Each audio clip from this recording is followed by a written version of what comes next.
you guys doing? It's like Christmas here today. UPS dropped off some packages from Rocky Mountain. And I ordered up some bars. Bars. Yep. Renthal fat bars. $9.99. So, got a new bike to me, a new used bike coming, and need a new set of bars. So. Anyway, I got a tip coming at you, so pay attention, and it's coming at you right now. Thanks. Hey, it's me again. Coming at you with a tip today for your motorcycle as far as, you know, those pesky branches and stumps and whatnot that come into hindrance with your brake pedal. A lot of off-road guys use a brake snake. And I try and go to every off-road race possible with a brake snake. And a simple way to do it, I just use an old throttle cable, cut one end off, and I have it. Just cut one end off and have it as long as possible to set it. Heat it.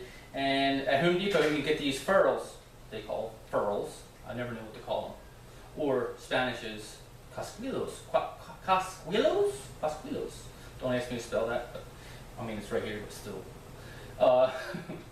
1/16 of an inch ferrules. It's like $3 for 10 of them. So I mean you can't go wrong in an old throttle cable. And I'm going to need an 8mm and a pair of wire cutters or dikes. Okay, so we're going to get into this and show you how to put on a brake snake properly. Okay, so let's get into this. Okay, first thing you want to do, so I can have full movement of the brake pedal, is remove the back heim joint off the back of the brake pedal. I'm going to take an 8mm, remove that, just one bolt, and I have plenty of Loctite on that thing.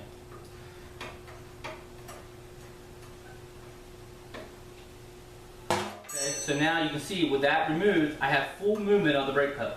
Okay. Yeah, the reason being is a lot of guys make their brake snake too taut, meaning they don't have enough slack in it.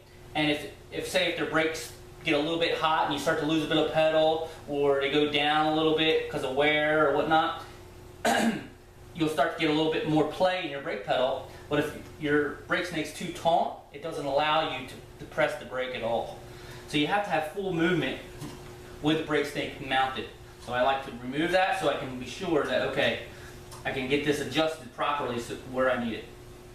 Now most KTM Huskies, I go around the pipe bracket mount off the frame, but we have a hole here. We've drilled just a hole into it. And I use that. Okay, and there's also a hole in my brake pedal. So I'm going to use this hole here, but I'm first going to go through the brake pedal itself. Right in the tip I have a hole. Steel brake pedal tip. Run it all the way to the end. Now I'm going to take the clasp. Wait, I called it a clasp. It's a ferrule.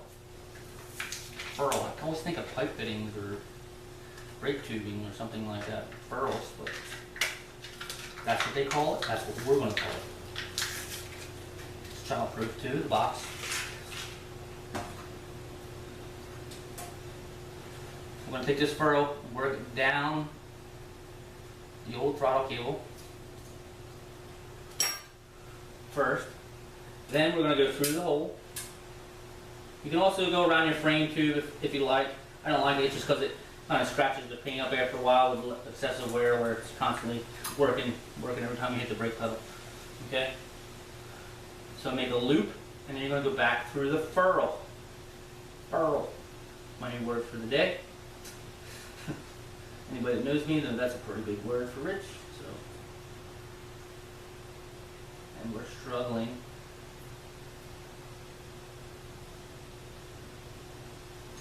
We need a new end here. Got some burrs on the end. Perfect. Okay. All right. So now I'm going to tighten that ferrule up so you have a loop through the hole here. Well, like I said, the idea of a brake snake is just to keep debris and stuff, branches, tree vines, anything like that from getting behind your brake pedal. Okay, So you don't want to run it super taut, like I said. You want it to be able to have enough play all the way through. Okay? So it's all the way through. And I still got plenty of cable here. I can make the loop a little bit smaller, which I like to kind of do. Also, some guys, to prevent fraying, will run a small piece of tubing, rubber tubing over this. In this case, we're not doing that, but you can also get that at Home Depot pretty easily. Okay? So I'm liking where it's at. Now I'm going to take wire cutters. I'm going to simply just, what you do is crush them. I like to do it like 3 times. So the loop is secure and it's not going to move. It's just a piece of aluminum that you're going to crush. So your loop stays intact. Okay? Got a sweet brake snake ready to roll. Trim it. And then I'm just going to reapply my hydrant. I got plenty of Loctite on that. I don't think I need any more.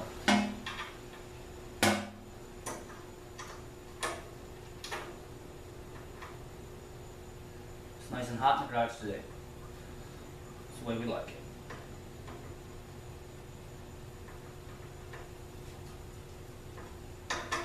Good and snug, double check. Okay, so there we go. We got our brake snake. It's intact. It's not super slack, but it's got plenty of slack. If we lose a little bit of pedal, we'll still be able to activate it.